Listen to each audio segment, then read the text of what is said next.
This is a slit slightly wider than the gap. When all three are equal, slit 1, slit 2 and the impediment, Gary seems to think that that makes a good pattern. I don't think it does. So I'm just seeing what this makes first of all. The reason I'm doing this is to check on my truth table. When the sub-fringes are removed, the pattern remains substantially the same. Sub-fringes remain substantially the same when impediment or gap is removed. Now I know the answer to that is yes in the case of a thinner fringe. I know that's yes in the case of thin slits compared to impediment. Yet that remains the same as that. Except in very extreme settings when it's extremely thin, when it gains 12.5% roughly. But I don't know about when the slits are much wider than the impediment, so that's what I'm testing for in a second. Okay, so as predicted, it's not a particularly good pattern, is it? Bit of a messy pattern, because the three spacings are a bit too close to one another. So I'm not sure what Gary's thinking about. Now I'll make them as close to each other as I can now. Okay, I think I've now made the slits just very, very, very slightly wider than the impediment. Well, actually, I suppose there's a kind of logic to this. Anyway, just to suffice it to say, there are very clearly 1, 2, 3 blobs in the middle. It's frustrating that the camera won't film what I'm actually seeing.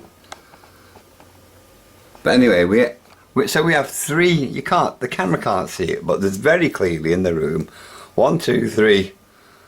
1, 2, 3. Hang on, I've got an idea.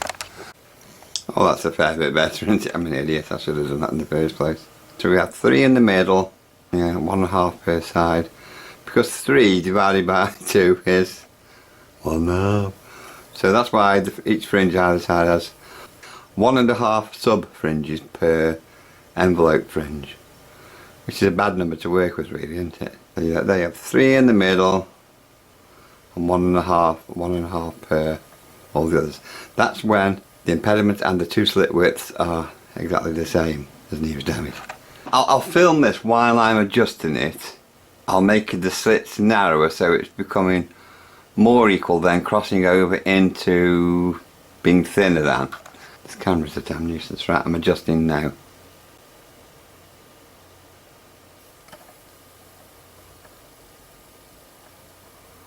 Where are we up to? So now I think the slit should be thinner. Go away, phone. Slits very slightly thinner than the impediment. Okay, so I'm narrowing the slit. And you go, so now we have about... now we have 5, I would say. You don't ever get to 4, do you? It's like an odd number, isn't it? So you go straight from 3 to 5, really. Then you have 2.5 sub fringes per small envelope fringe. So we have 5 in the middle there. And have a look at what that looks like. Now you can see the slit widths are just slightly smaller than the impediment width. Now I'm going to narrow it some more. I guess it's going to go to 7 next. Oops. And there you go. 1, 2, 3, 4, 5, 6, 7. It's an odd number, isn't it? Well, 7 and a bit. Then the outside fringes start to have, what's half of 7? 3.5. Get the idea. There's a certain logic to this, isn't there? So then the smaller fringes end up having about 3.5. Well, half of whatever is in the central maximum. So this is always an odd number, isn't it, in the middle, really? I'm stretching it some more now. There you go, whatever number that is. I can't count and turn it at the same time and hold the camera steady at the same time. Life is hard. Well, I'll just show you what that setting looks like. See? Slits thinner than the impediment.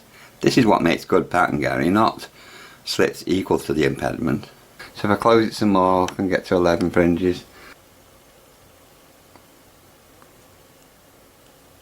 There you go. Whatever that is. Whatever that is. And this is what that looks like now. Slits getting much thinner than the impediment. Okay, I'll carry on thinning the slits some more, but it's just going to expand the pattern to the point that,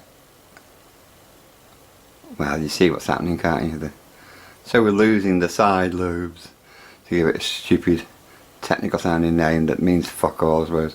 See, now we're getting more like the... Yeah, so there you go. So now that's a double slit pattern, but you can't see the circle side lobes. I hate these terms. Now I'm going to do the opposite, because this is the data I needed.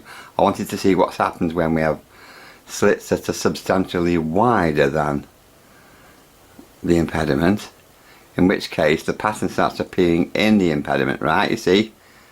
Now, the impediment is now forming the envelope for the pattern which now appears within it. So now, you see, you're getting lots more. Each of these, so we've got about 3 in each envelope, and each envelope is caused by the wire, the impediment. Each envelope is caused by the wire, the impediment. And 1, 2, 3, 4, 5. So there's 5 in the central maximum. You know, you can't actually see it.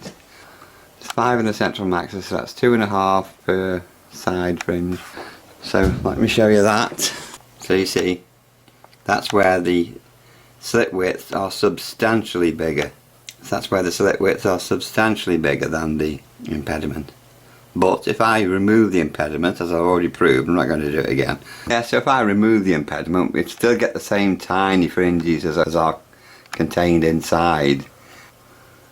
If I remove the impediment now, I'll get the same tiny patterns as we get within these envelope fringes. Actually, I'll just demonstrate, I'll just close the slit back down again, which is interesting to see anyway. So if I just close the slit back down again, you'll see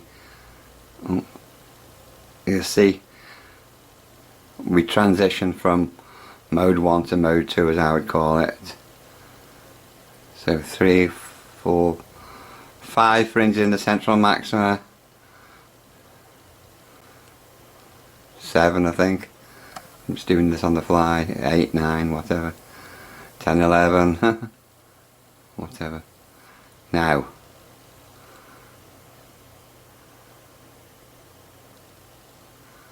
hang on a sec.